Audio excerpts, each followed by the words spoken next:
Folks, let's dive into the topic that's been making waves in the watch community lately. That's right, we're talking about the end of an era, the end of Rolex flipping. The once strong flood of liquidity that extended to the luxury watch market, driving prices to soar, has seemingly stopped. As we know, the market has been going through some twists and turns, and we find that quite intriguing, don't you? So let's tell you why. Why is the flipping phenomenon over? And why should we be thankful for it? Ready? Let's rewind a bit and remember the frenzy surrounding Rolex flipping. It wasn't too long ago when we witnessed unprecedented demand for these luxury timepieces. Remember when getting your hands on a Rolex was like chasing a rare comet. People were buying these watches to wear and as investment opportunities. The waiting lists and the astronomical resale values were like the Wild West of the watch world. But what drove this craze? Well, it was a combination of factors, and we'll get into that in a moment because from low interest rates to the fear of missing out, the perfect storm was created.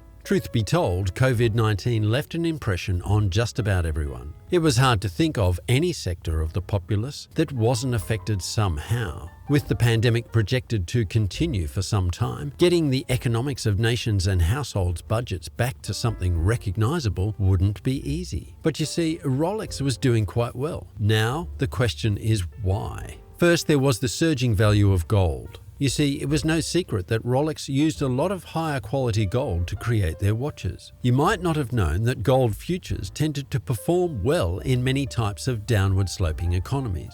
Gold demonstrated this ability during periods of wartime, recessions, depressions, and just about any type of economic market that one could imagine. The price of gold even went up during the influenza pandemic of 1918 and the less severe one in 1968. To say the economics of many nations were unsettled at the time was an understatement. The impact on holdings like certain stocks, bonds, forex trading, and other opportunities was significant. Despite all that, gold continued to hold in some markets while thrived in others. This factor alone could explain why people remained interested in owning gold Rolex watches during a pandemic. Then there was the desire for assets that performed well during tough economic times. Some investments were held while others lost value and continued to do so until vaccines were released, and most people chose to take advantage of them. While some investors could afford to hang on to their investments for another year, others couldn't sustain the losses and chose to sell short. They used that money to purchase something else that would maintain value or possibly grow a bit while the pandemic ran its course.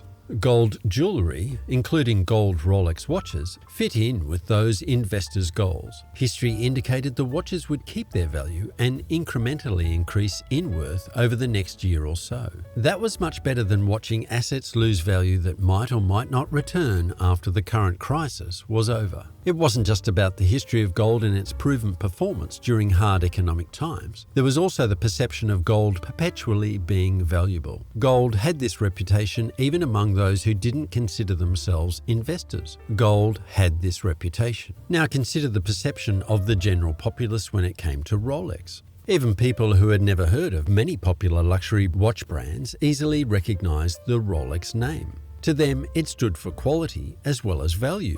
During a time when so many things seemed uncertain, a Rolex watch could serve as a symbol that some things remained stable and reliable even during a crisis. After all, the brand was around during world wars and other pandemics. It still managed to continue. For people who needed anything to help them stay the course and not give up, having a Rolex to take out and look at now and then could be quite a comfort. Now, about these interest rates we mentioned earlier. One of the strategies used in many nations to help stabilize economies during the pandemic was putting a cap on interest rates. That included lending rates for financing purchases. Depending on where the buyer lived, the cap could make buying a Rolex possible. Obtaining a loan, especially to buy something likely to appreciate in value, was a smart business back then.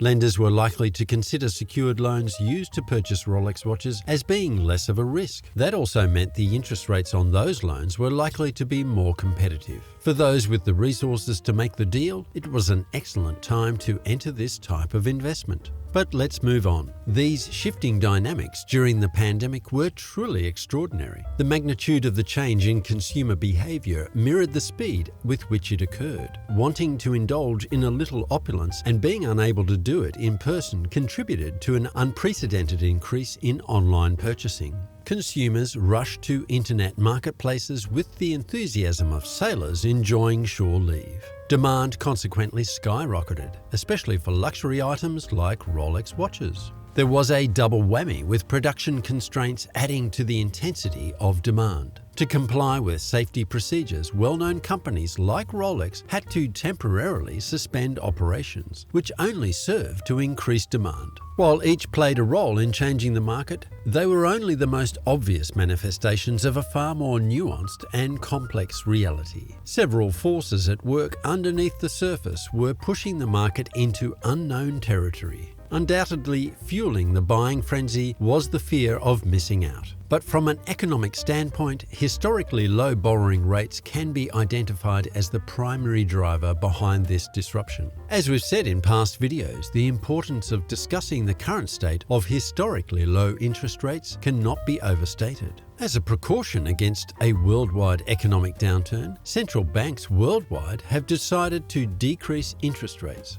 The luxury watch industry was not immune to the knock-on effects of this important and well-intentioned intervention. Today, in the present, we are in the midst of a brand new era. To counterbalance the sharp uptick in inflation, interest rates are being adjusted. Although we have made some strides, there is still a long way to go. Luxury watch prices are beginning to reflect these changes as a natural consequence. The proverb that whatever rises must inevitably fall, the same logic applies to high-end timepieces, and a downward correction occurs. However, price arbitrage still adds another layer to this complicated issue.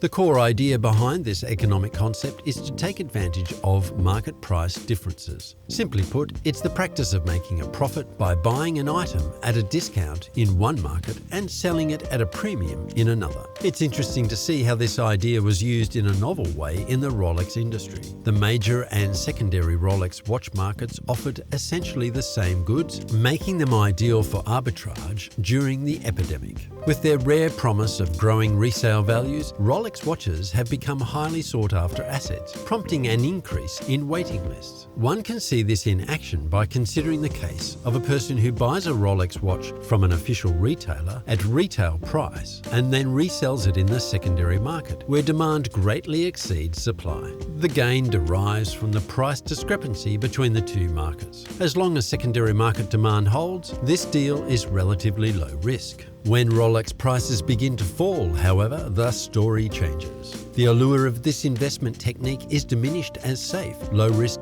transactions are suddenly threatened by the possibility of losses. Even the most dedicated collectors have been forced to re-evaluate their collecting strategies in light of the new facts. Today, we are seeing really interesting trends in this dynamic market. Rarely seen before, models like the Datejust were suddenly available for immediate purchase in a Las Vegas retail shop, despite having previously required customers to join lengthy waitlists. The overall trend indicated a downward slope for Rolex prices, even though particular models, such as the Cosmograph Daytona and limited editions, continued to fetch premium prices. The fact that the entire impact of the economic crisis has not yet been shown is a major cause for concern. Even without a full-scale economic downturn, Rolex prices have been falling precipitously. History shows that during severe economic upheaval, a fall might be steeper and more pronounced, discouraging flippers from participating in the market for an extended period. The economic dynamics shaping the recent pandemic-induced upheaval in watch pricing, especially in the luxury segment, are complex. Although low lending rates and the economic principle of price arbitrage played crucial roles, consumer behavior, FOMO, and production constraints were the primary contributors to this shift. Predicting how the luxury watch industry will react to changing economic conditions is difficult, with fans and investors waiting with bated breath. And there you have it, folks. The chapter of Rolex flipping is closing, but the story of horology continues. Let's embrace this new phase where watches are appreciated for their true value rather than just their resale potential.